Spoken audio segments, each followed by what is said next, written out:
else do we have up there? Classroom stability contract. Okay, classroom stability contract. If each of you will turn to the last page of your little handout I gave you. When I did the needs assessment for Rose State College regarding incivility, this was the one piece of the puzzle that it appeared to me was not in place. Research has shown that if we will present a contract to students that says, as a faculty member, here's what I'm willing to promise to do, and as a student, here's what I expect from you.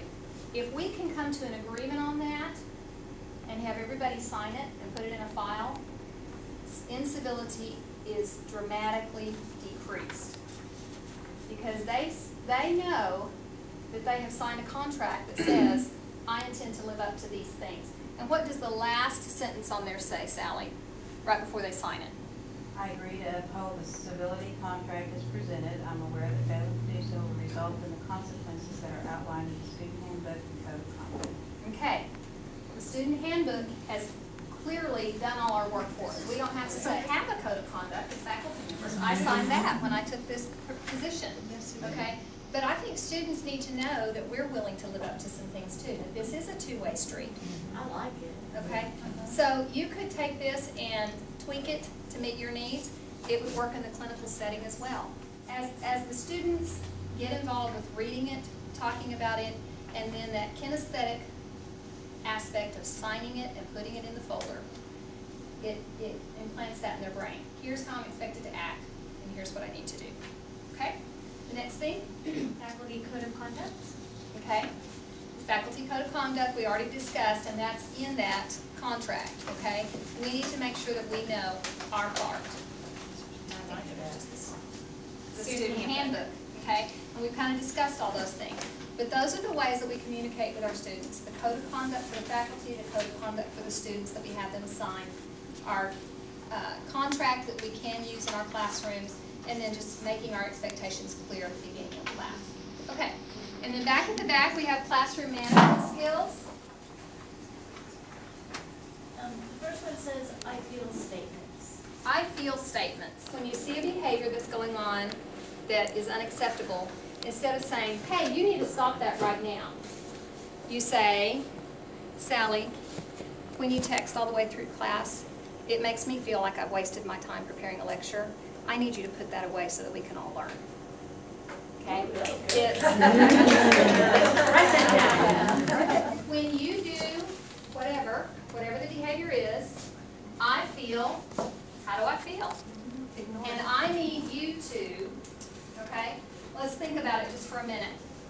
Let's say there is a student who habitually comes back late from lunch at clinical time.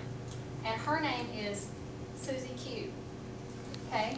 Susan, what are you going to say to Susie Q using an I feel statement?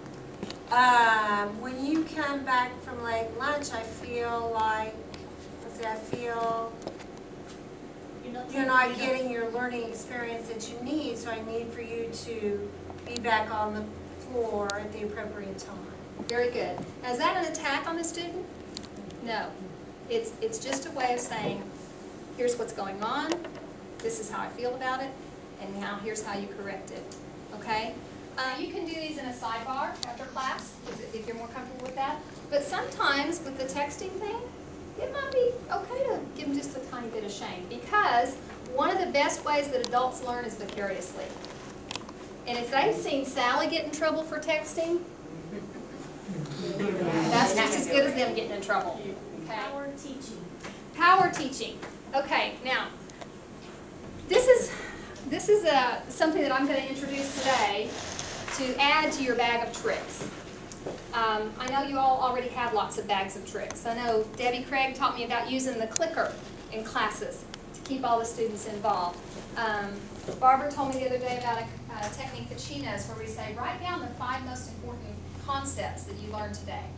So we're getting them to think about it and use the kinesthetic portion where they're going to write things down. Okay, I'm going to present to you another little method today called power teaching. Eric Biffle has come up with this, and he actually does seminars on it, probably way better than I'm going to do. But the gist of his program is that He likes for the students to say it back to him and then say it to each other, okay? He teaches with bullet points, so it's a really good way to wrap up a class. Rather than well, we learned about this and this and this and this and this.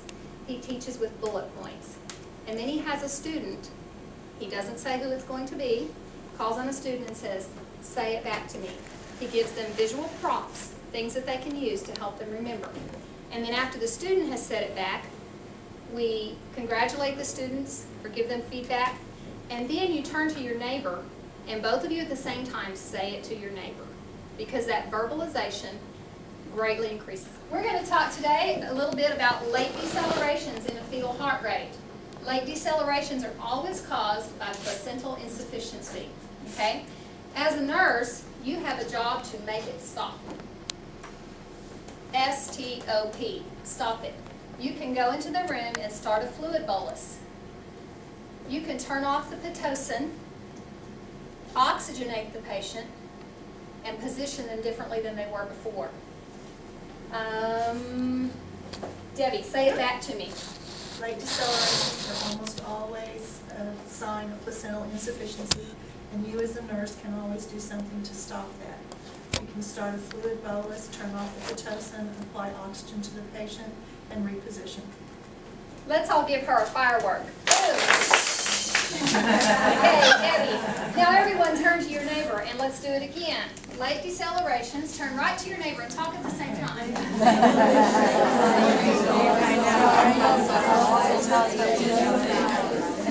Very good. Everybody, let's eat some watermelon together and spit that seed out of the park. Good job. Give yourself a hand.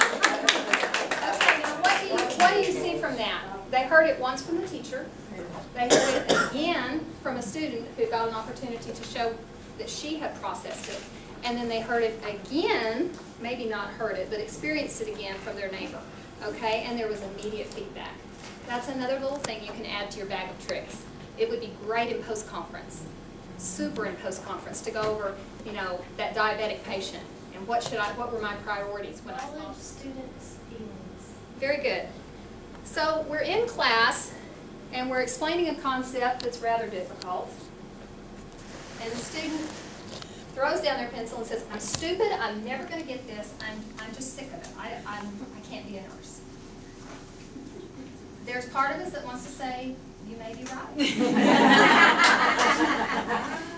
But the way we're going to really handle that is acknowledge their feelings. And we're going to say, Peggy, you seem to be feeling really overwhelmed today. Why don't you just kind of relax the rest of the lecture, and then let's meet together later, maybe during our office hours, and let's talk about the things you're not understanding. What does that just show the student? You care. You care. I care.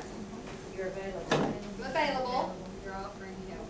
Offering help, and guess what? That Peggy's behavior is not going to fly in my classroom. And that we're not all going to just keep doing it. We're not going to throw tantrums. That's unprofessional, and we'll handle this outside of class. Okay? And the last one?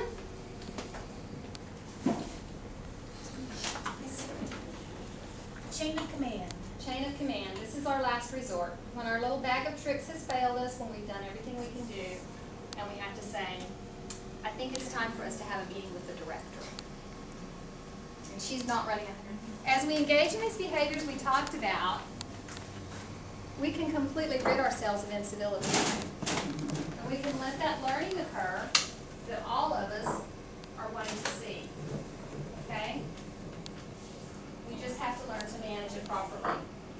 If each of you will look in the bags, moving all that copy of paper there, I've given each of you a little handout that you can take home with you.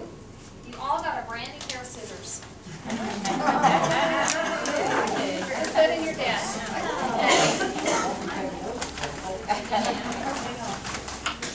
Incivility disappears.